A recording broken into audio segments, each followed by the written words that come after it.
Hi everyone, this is Jayshree Mundra and I hope you all are doing well. आज हम लोग पढ़ाई करेंगे प्रॉपर्टीज़ के बारे में।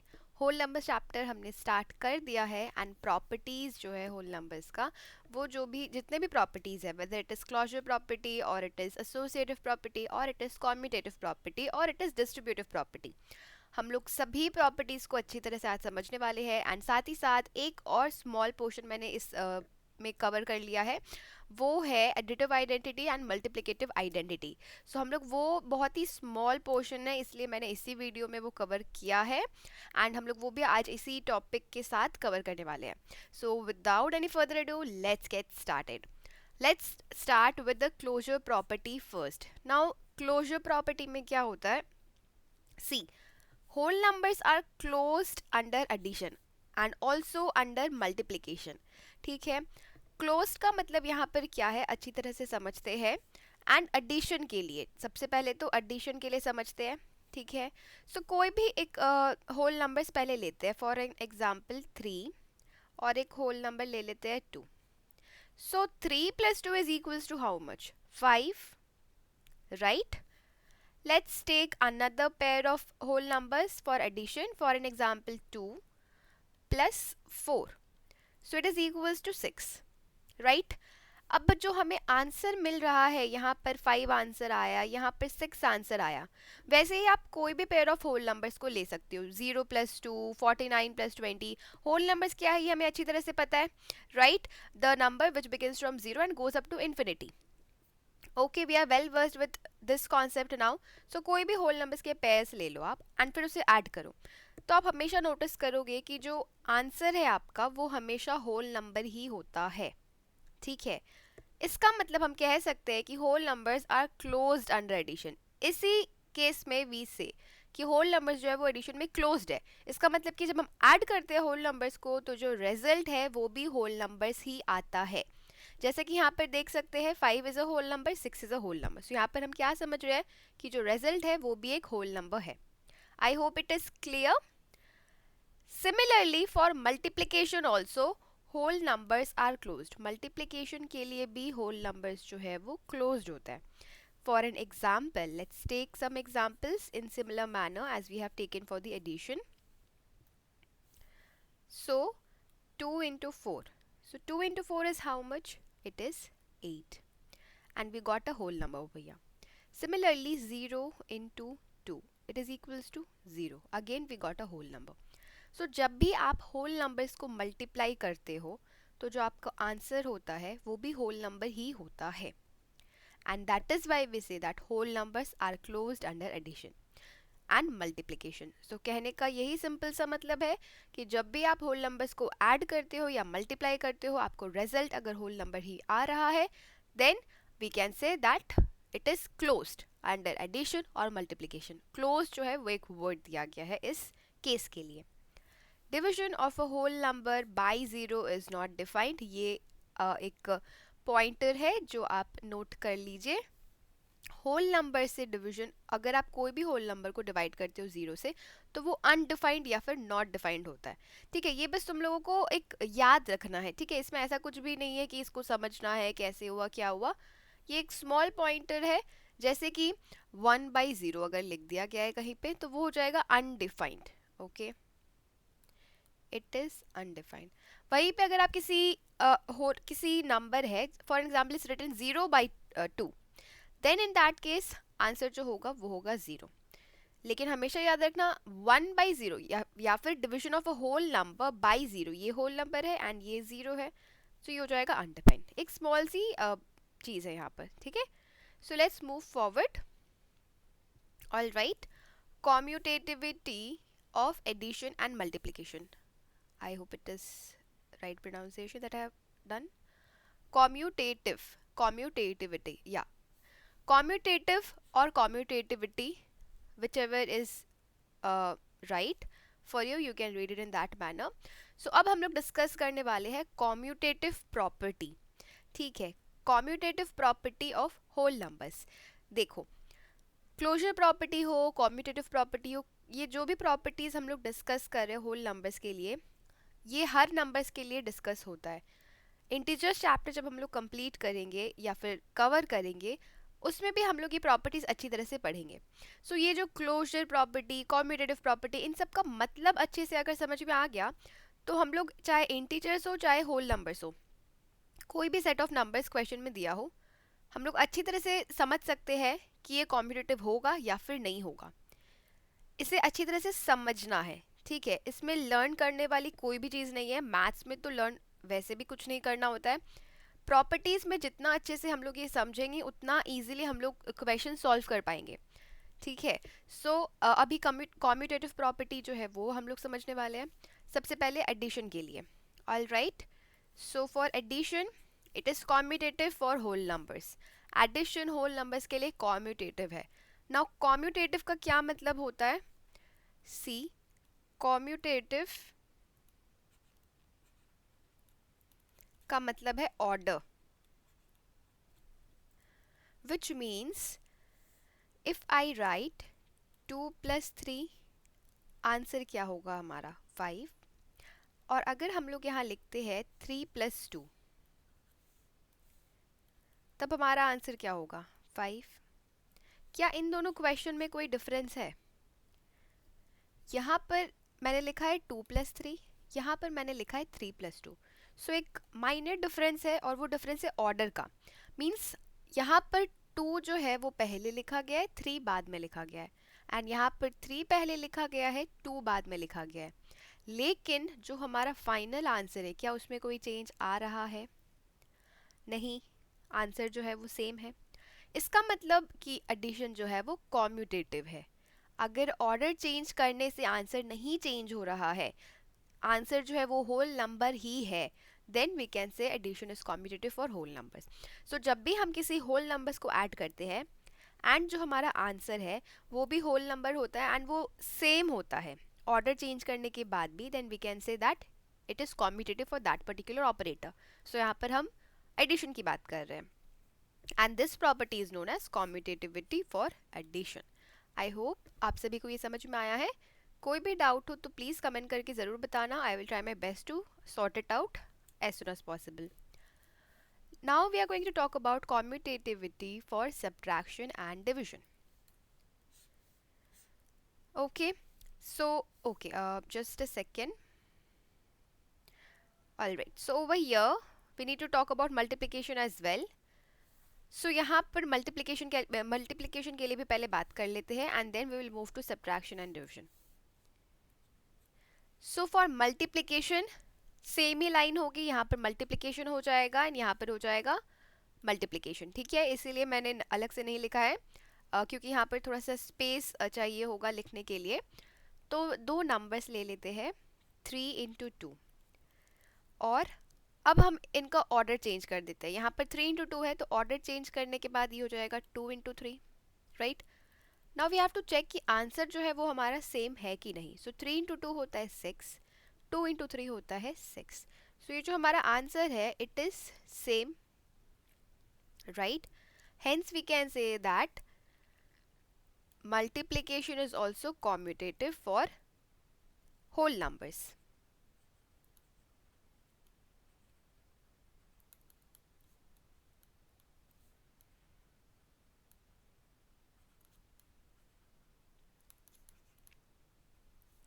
ये आप इस तरह से भी लिख सकते हो, या फिर ये जो दोनों पॉइंट्स है यहाँ पर एडिशन की जगह पर जस्ट आपको मल्टीप्लिकेशन लिख देना है. And same goes over here, just write multiplication and that's it. So addition और मल्टीप्लिकेशन दोनों के लिए ही होल नंबर्स जो है वो कॉम्यूटेटिव है. यहाँ पर हमने जैसा कि देखा, कोई भी होल नंबर्स को हम ऐड करते हैं, अगर हम ऑर्डर चेंज भी कर देते हैं, आंसर जो है वो सेम ही रहता है. कोई भी होल नंबर्स को जब हम मल्टीप्लाई करते हैं, ऑर्डर चेंज करने के बाद भी अगर हम मल्टीप्लाई करके देखते हैं, तो जो आंसर होता है वो होता है same, right. Now let's move forward. Commutativity of subtraction and division. Subtraction and division is not commutative for whole numbers. Whole numbers में सब्ट्रैक्शन डिविजन दोनों कॉम्यूटेटिव नहीं है. अब यहाँ पर लिखा है ये नहीं है कॉम्यूटेटिव, सो इससे हम लोग क्या समझते हैं? इससे हम लोग ये समझ सकते हैं कि अगर हम लोग ऑर्डर चेंज कर दे, होल नंबर्स को सब्ट्रैक्ट करते हैं जब, अगर हम लोग उसका ऑर्डर चेंज कर दे तो जो आंसर है वो चेंज हो जाएगा। इसी वजह से कॉम्यूटेटिव नहीं है, राइट? क्योंकि कॉम्यूटेटिव प्रॉपर्टी क्या कहती है? If we change the order the answer should remain the same under the specific operator. So जो ऑपरेटर है वो यहाँ पर है सब्ट्रैक्शन, डिविजन, एंड सब्ट्रैक्शन और डिवीजन के अंडर में होल नंबर्स को जब हम कॉम्यूटेटिव प्रॉपर्टी जब अप्लाई करते हैं तो वो सेम आंसर नहीं रहता है। Let's verify this. Let's take up a number 5 and another number can be 2। So 5 minus 2 है। अभी हमें चेक करना है कॉम्यूटेटिविटी फॉर सब्ट्रैक्शन। यहाँ पर दो होल नंबर्स लिया है 5 माइनस 2। अब इसका ऑर्डर चेंज कर देते हैं, सो ये हो जाएगा 2 minus 5। Now 5 minus 2 is equals to 3। 2 minus 5 is equals to how much? Again, plus 2 minus 5, right? So plus of minus is minus, right?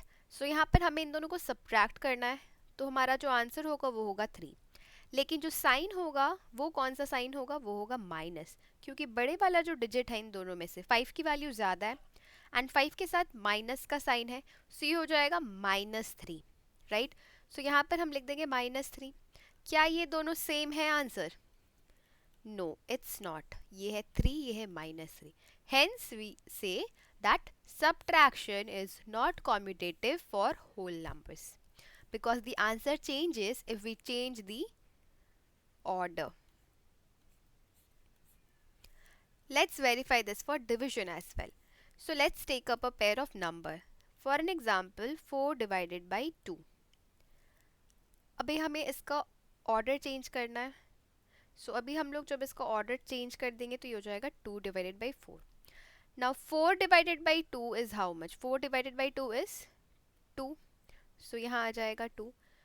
2 divided by 4 is equals to how much?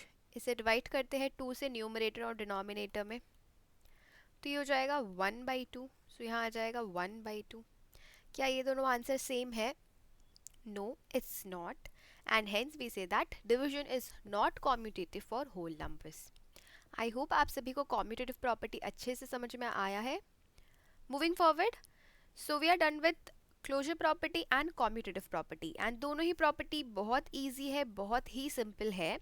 जब मैंने ये properties first time पढ़ा था थोड़ा confusing था, लेकिन फिर integers में भी पढ़ने को मिला and ये properties her set of numbers में ही पढ़ने को मिला है, तो उसके बाद समझ में आ गया कि ये कॉन्सेप्ट बहुत ही ईजी है। कोई भी सेट ऑफ नंबर्स लो, चाहे आपको इंटीजर्स के लिए बोले, चाहे आपको होल नंबर्स के लिए बोल दिया जाए, यू कैन डू इट और you can solve it very easily weather it is natural numbers, right? क्योंकि प्रॉपर्टीज़ जो है उसे समझना ज़रूरी है। क्लोजर मीन्स जो आंसर है वो होल नंबर ही होना चाहिए पर्टिकुलर ऑपरेटर के under, be it addition, be it subtraction, be it multiplication, be it division. Commutative means order. इस तरह से आप एक छोटे छोटे कीवर्ड्स लिख सकते हो नोट्स बनाने के वक्त, क्योंकि बुक में बहुत ज़्यादा थ्योरी दी हुई है and that can be confusing. So I suggest कि आप जब भी नोट्स बना रहे हो, क्लोजर के साइड में ऐसे ब्रैकेट्स में लिख लो कि होल नंबर से आंसर होना चाहिए। कॉम्यूटेटिव में आप इस तरह से लिख सकते हो ऑर्डर, क्योंकि कॉम्यूटेटिव वर्ड जो है वो खुद ही बहुत ही कंफ्यूजिंग और कॉम्प्लेक्स हो सकता है, ठीक है? सो आप ब्रैकेट में लिख दो ऑर्डर। एसोसिएटिव की बात अभी हम लोग करते हैं। associativity of addition and multiplication। सबसे पहले एक चीज लिख लो, associativity का मतलब है ग्रुपिंग। ओके, ग्रुपिंग का मतलब हमें मालूम ही है, राइट? सो एक इजी वर्ड हो गया, जैसे कॉम्यूटेटिव, ऑर्डर, एसोसिएटिविटी, ग्रुपिंग, फिर क्लोजर, सेम आंसर। इस तरह से क्या है, जिस तरह से आपको समझ में आए वो सारे कीवर्ड्स लिख लेना बेटर होगा। So associativity of multiplication and addition, let's understand it, ठीक है? So यहाँ पर सबसे पहले तो कुछ numbers ले लेते हैं। 8 plus 2 plus 1 and we are going to put a bracket, and again we are going to take the same pair of numbers but we will change the brackets। BODMAS के बारे में हम सभी ने पढ़ा है, right? BODMAS, brackets of division, multiplication, addition, subtraction. We are very well versed with this concept.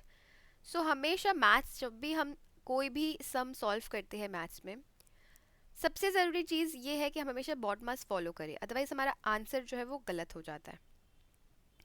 Baud मास हमें कब सॉल्व करना है, जब किसी सम में एक से ज़्यादा ऑपरेटर्स इंक्लूडेड है, या फिर ये एक ही सम में डिवीजन, मल्टीप्लिकेशन, ब्रैकेट्स, एडिशन सारे कुछ दिए हुए हैं। तो उस केस में क्या होता है कि हम कंफ्यूज होते हैं कि सबसे पहले क्या एडिशन करें, कि मल्टीप्लिकेशन करें, कि सब्ट्रैक्शन करें। एंड हमेशा आप ऑब्जर्व करोगे जब आप हायर स्टैंडर्ड्स में जाओगे, सम्स बहुत ज़्यादा कॉम्प्लेक्स होते जाते हैं। एंड उस केस में क्या होता है ना कि आंसर हमेशा एक एक पेज का तो होता है कैलकुलेशन, एंड एक पेज का कैलकुलेशन आप एक ही सम को जब सॉल्व करते हो, एक बार आपका आंसर आता है 0, एक बार आपका आंसर आता है 2, एक बार आपका आंसर आता है -2, so it becomes very confusing. But क्यों होता है ये प्रॉब्लम, क्यों हमारा आंसर हर बार अलग आता है? Because of the way we approach that particular sum, because we do a mistake over here. हम बॉड मास नहीं फॉलो करते हैं, और अगर फॉलो करते भी हैं तो कुछ ना कुछ एरर करते हैं। ब्रैकेट्स भी काफ़ी टाइप्स के होते हैं, right? Bar bracket, close bracket, rectangle bracket, parenthesis, उनके बारे में भी कभी डिटेल्स में बात करेंगे, किसी चैप्टर में कवर ज़रूर करेंगे। एंड फिर डिविजन पहले करना होता है, then multiplication. So it's very important to follow this carefully. अगर हम बॉड मास फॉलो करना अच्छी तरह से सीख गए, सो जो हमारा सम्स है वो कभी गलत नहीं होगा। एंड ये भी बहुत ज़रूरी है कि अभी से ही ये फॉलो करना स्टार्ट करें बॉड मास। ये बहुत ही सिंपल है, बिकॉज हायर क्लासेस में सम्स बहुत ही सिंपल होंगे लेकिन बहुत ही ज़्यादा लेंदी होगा। ठीक है, बहुत ही मतलब 1-2 पेज तो लग जाता है एक ही सम के लिए। सो it's very time consuming, but it is simple. वहाँ पर भी एडिशन, सब्ट्रैक्शन यही सब के साथ डील करना रहता है, कुछ बहुत ज़्यादा अलग नहीं होता है। यही बात है कि सम्स काफ़ी ज़्यादा बड़े होते हैं, लेंदी होता है। लेकिन अगर हमने बॉड मास शुरू से ही फॉलो किया है, सिंपल सम्स में ही फॉलो किया है, तब जाके प्रॉब्लम नहीं होगी। So it's all about practice. So यहाँ पर देख सकते हैं हम, सबसे पहले तो यहाँ पर ब्रैकेट्स है, राइट? यहाँ पर ब्रैकेट्स फर्स्ट और सेकेंड नंबर के साथ है, 8 एंड 2 के साथ है। एंड सेकेंड वाले में ब्रैकेट 2 और 1 के साथ है। ठीक है, बॉड मास हमें क्या सिखाता है? सबसे पहले ब्रैकेट्स ओपन करने, क्योंकि सबसे पहले आता है B, and B is for bracket. और उसके बाद जो साइन है एडिशन वो करना है, ए एडिशन। सो उसके बाद एडिशन है यहाँ पर, सो वही करना है। सो सबसे पहले यहाँ पर ब्रैकेट्स ओपन करेंगे, सो ये हो जाएगा 8 + 2 + 1। यहाँ पर भी same cheese, 8 + 2 + 1।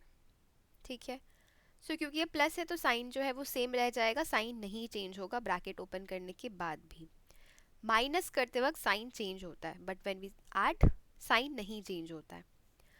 Now let's simplify it further. 8 + 2 is how much? 10. 10 + 1 is 11. अब इसी सम को आप इस तरह से भी कर सकते हो, ब्रैकेट्स के अंदर जो है सबसे पहले आप सॉल्व करो। 8 + 2 is 10 + 1, 10 + 1, that is 11. 8 + 2 + 1, इसको भी आप इस तरह से कर सकते हो, जो ब्रैकेट में है सबसे पहले आप वो सॉल्व कर लो। 2 + 1 3 और 8 + 3। ओके, सो यहाँ पर सम्स के जो नंबर है वो बहुत ही ज़्यादा सिंपल है, इसीलिए ये आप तुरंत बोल दोगे कि हाँ ये 11 है। बट इट्स बेटर कि आप इस तरह से ओपन करके एक स्टेप बाय स्टेप फॉलो करते जाओ। सो ये हो जाएगा अगेन 8 + 2 is 10, 10 + 1 is 11। इसका मतलब है कि अगर हम ग्रुपिंग चेंज भी कर दें नंबर्स को ऐड करते वक्त, होल नंबर्स को ऐड करते वक्त, तो जो आंसर है वो सेम ही रहेगा। And in that case we can say that whole numbers for addition it is associative. Okay, addition is associative for whole numbers, and यहाँ पर हमने वही वेरीफाई किया। ठीक है, सो एसोसिएटिविटी का मतलब है ग्रुपिंग। अगर हम लोग ग्रुप चेंज भी कर देते हैं तो जो हमारा आंसर है वो नहीं चेंज होगा। अगर हम लोग होल नंबर्स को ऐड कर रहे हैं, आंसर जो है वो सेम रहने वाला है। सिमिलरली मल्टीप्लिकेशन के लिए भी हमें ये वेरीफाई करना है, यही सेम चीज़। So let's take up another pair of numbers. 2 × 3 + 1, 2, okay I am so sorry, plus नहीं होगा, ये मल्टीप्लाई होगा। यस, 2 × 3 × 1, 2 × 3 × 1। यहाँ पर भी सेम चीज़ ही हम लोग फॉलो कर रहे हैं, जस्ट साइन जो है वो मल्टीप्लिकेशन का है। हम लोगों को चेक करना है कि जो होल नंबर्स है क्या वो मल्टीप्लिकेशन के अंडर एसोसिएटिव है या नहीं। इसका मतलब अगर हम ग्रुप चेंज करके मल्टीप्लाई करते हैं सेम पेयर ऑफ नंबर्स को, तो क्या हमारा आंसर चेंज हो जाता है या हमारा आंसर सेम रहता है। सो सबसे पहले ब्रैकेट में जो दिया है वो सॉल्व कर लेते हैं। 2 into 3 is 6 into 1, 2 into 3 into 1 is 3। सो यहाँ पर 6 इंटू 1 आ रहा है, यहाँ पर 2 इंटू 3 आ रहा है। That's the difference. जैसे कि 6 इंटू 1 होता है 6 एंड 3 इंटू 2 होता है 6। सो जो हमारा आंसर है वो है सेम दोनों ही केस में। ग्रुप चेंज करने के बाद भी जो आंसर है वो चेंज नहीं हो रहा है। Hence we can say that multiplication is associative for whole numbers. So यहाँ पर हम लोग कंक्लूजन लिख सकते हैं,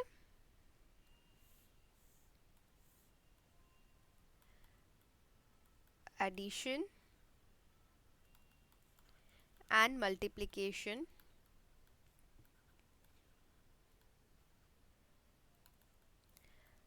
are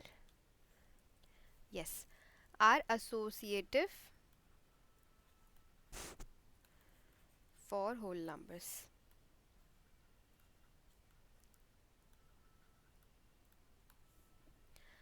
All right, I hope आपको associative property अच्छी तरह से समझ में आया है.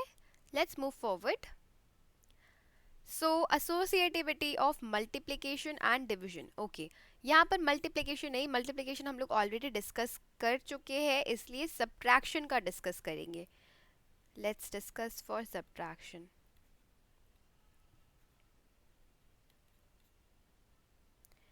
ठीक है, सो सेम ही मेथड है, बस यहाँ पर सब्ट्रैक्शन का साइन पुट करना है एंड कुछ पेयर ऑफ नंबर्स लेने हैं.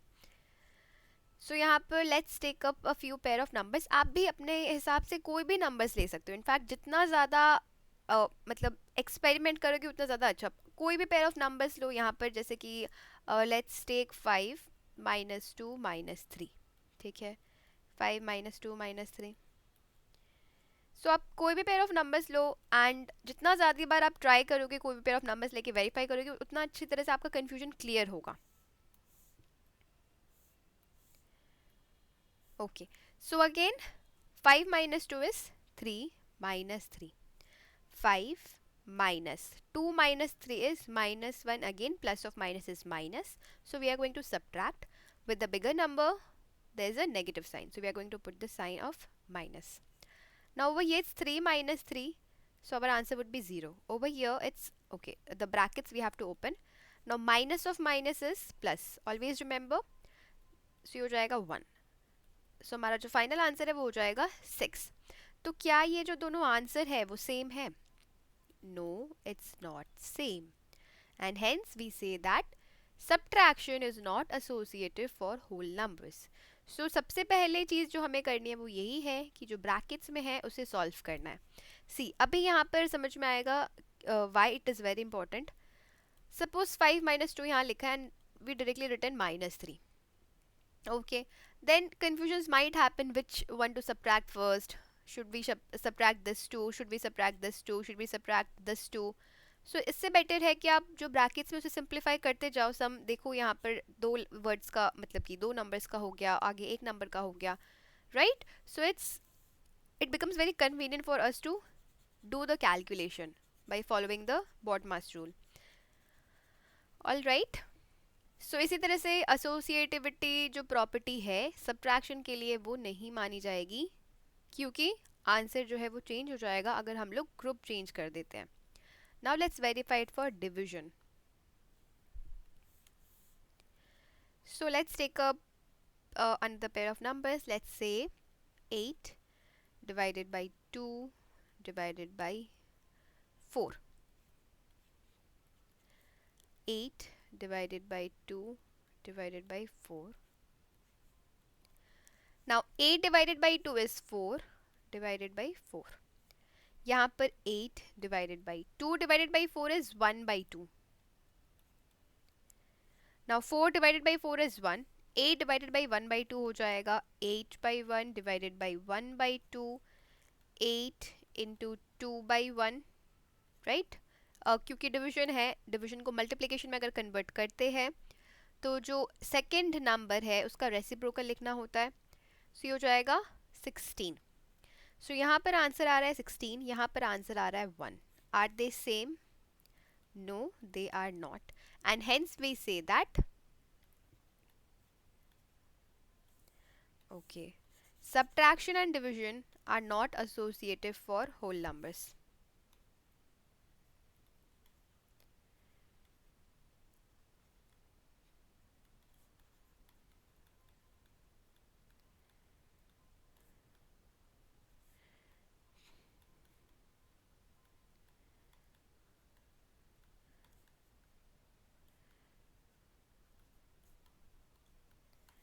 All right, let's move forward.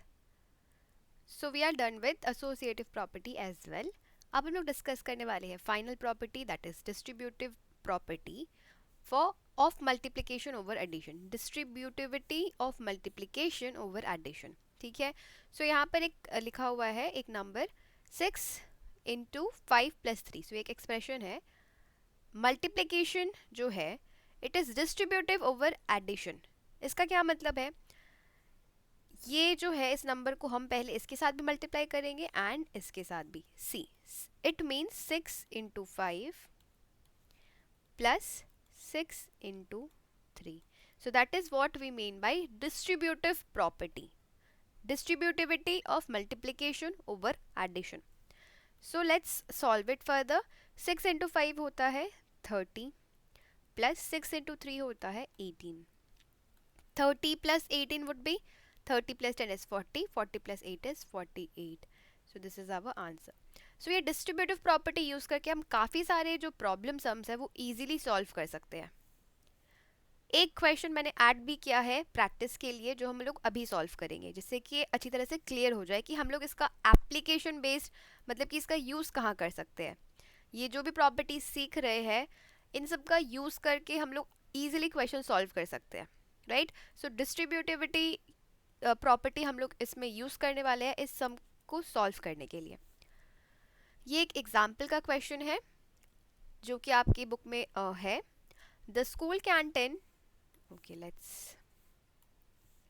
the school canteen charges ₹20 for lunch and ₹4 for milk for each day.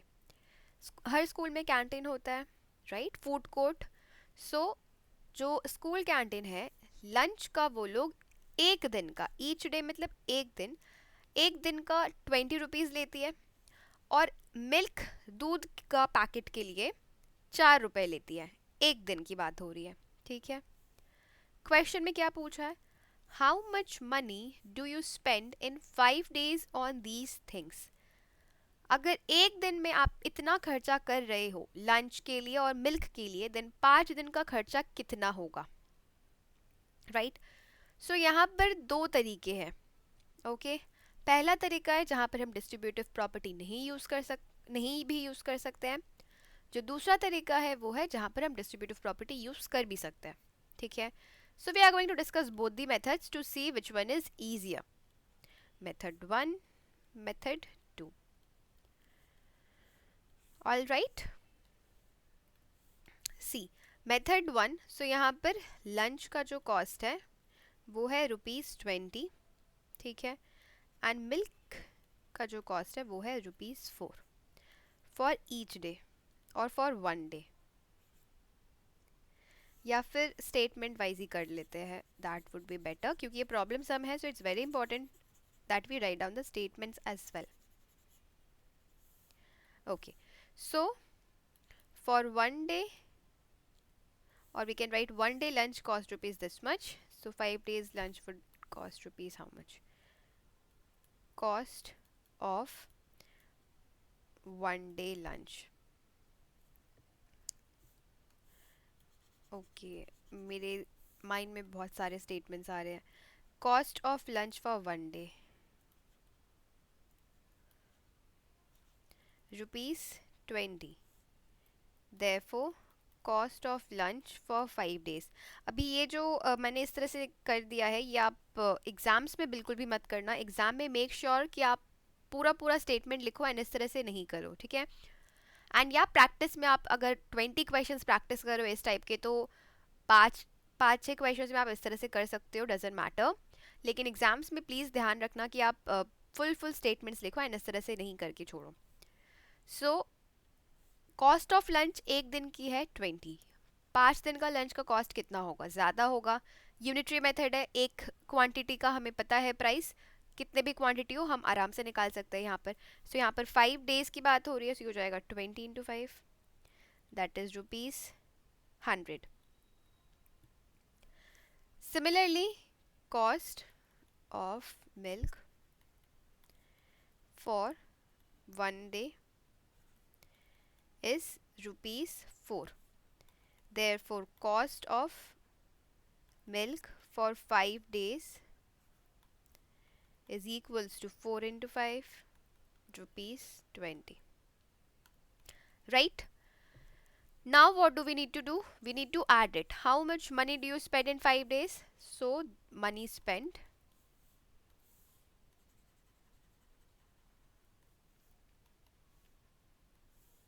therefore money spent is equals to 100 plus 20, that is ₹120. ये एक method है and ये आप follow कर सकते हो, नो प्रॉब्लम। लेकिन अगर ब्रैकेट्स में दिया हुआ है use distributive property of addition over multiplication और so, then you are suppose to use this property. अगर लिखा है use distributive property of multiplication over addition, then आपको वो प्रॉपर्टी आपने यूज़ की है ये आपको दिखाना ही पड़ेगा सब में। हो सकता है कि कोई आपको एडिशन दे दे एंड उसमें बोले एसोसिएटिव प्रॉपर्टी प्रूव करो, कम्यूटेटिव करके दिखा दो। सो आपको ध्यान रखना होगा कि आप वो प्रॉपर्टीज़ जो भी है वो आप सम में जो है यूज़ कर रहे हो, because it carries marks. In that case आप ये मेथड नहीं फॉलो कर सकते अगर ये चीज़ मेंशन है क्वेश्चन में। So it's better to understand both the methods, and दोनों ही मेथड्स ईजी है। सो मेथड नंबर 2 की अब हम लोग बात कर लेते हैं। सो यहाँ पर सबसे पहले एक दिन में कितना टोटल कॉस्ट लग रहा है वो हम निकाल लेते हैं। इसका मतलब कि cost of lunch plus milk for 1 day is equals to 20 plus 4। Okay, एक दिन के लिए कॉस्ट जो है वो कितना लग रहा है, 20 + 4 रुपीज़।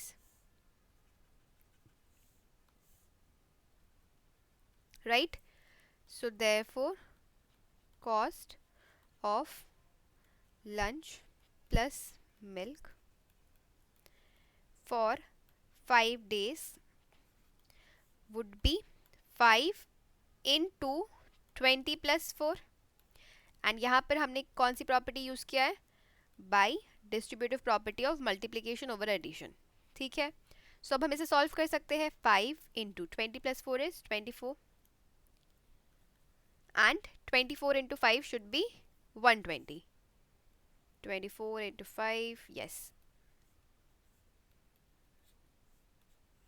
ये सब रफ वर्क जो है आप साइड में ही करना, यहाँ पर नहीं, बट मेक श्योर कि आप पेपर में शो कर रहे हो कि यहाँ पर आपने रफ वर्क किया है। ऐसा नहीं होना चाहिए कि मतलब एग्जामिनर को लगे कि आप आंसर्स कहाँ से लेकर आ रहे हो ऐसे। सो इट्स बेटर आप सॉल्व अगर कर रहे हो, अभी आपको कॉन्फिडेंस है कि इसका 120 answer, it's well and good. लेकिन अगर आप इसे मल्टीप्लाई कर रहे हो कहीं, सो अच्छा रहेगा कि आप जो पेपर है उसमें साइड में जो रफ स्पेस है वहीं पर मल्टीप्लाई कर लो। सो हो जाएगा 120। सो इस तरह से हम डिस्ट्रीब्यूटिव प्रॉपर्टी यूज़ करके इस सम को सॉल्व कर सकते हैं। आई होप इट इज़ क्लियर। ये बहुत ही ईजी सम था। प्रैक्टिस इस टाइप के कुछ क्वेश्चंस करोगे तो ये और ज़्यादा ईजी हो जाएगा। All right, so now we are going to discuss the final topic for today's learning, that is additive and multiplicative identity। ये हमारा आज का फाइनल टॉपिक है, additive and multiplicative identity, and ये सबसे easiest सब टॉपिक है, टॉपिक और subtopic. Zero is an, zero का मतलब this one, zero is an identity for addition of whole numbers और additive identity for whole numbers. Zero जो है वो होल नंबर्स का एडिटिव आइडेंटिटी होता है। इसका मतलब ये है कि जब भी हम किसी नंबर को ज़ीरो के साथ ऐड करते हैं, फॉर एग्जांपल 1 + 0 और 3 + 0, कोई भी होल नंबर्स, और 88 + 0, सो जो हमारा आंसर है वो सेम रहता है। जो भी होल नंबर को हम ज़ीरो से मल्टीप्लाई करें, whole number plus 0 is equals to whole number. So over here we got 88, over here we got 1, over here we got 3.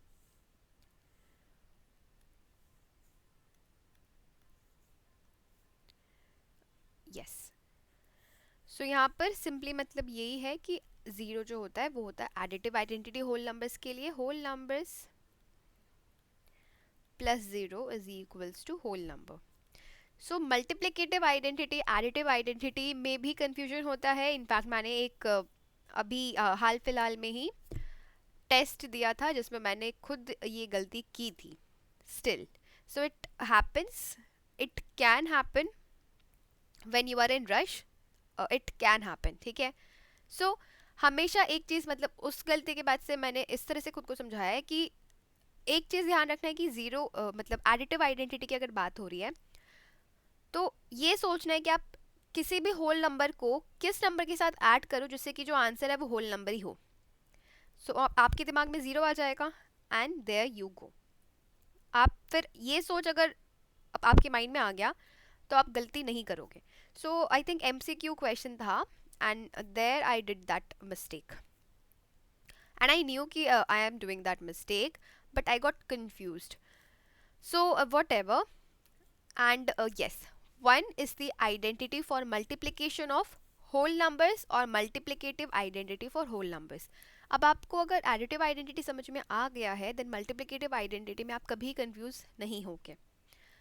जैसे कि additive identity के लिए आपको सोचना है कि कौन सा नंबर है जिसमें होल नंबर को अगर हम ऐड करें तो जो आंसर है वो होल नंबर ही हो। वैसे ही मल्टीप्लिकेशन के लिए सोचना है कि ऐसे कौन से नंबर से हम किसी भी गिवन होल नंबर्स को मल्टीप्लाई करें जिससे कि हमारा आंसर जो है वो वही गिवन होल नंबर हो। इसका मतलब ये हुआ whole number into 1 is equals to whole number.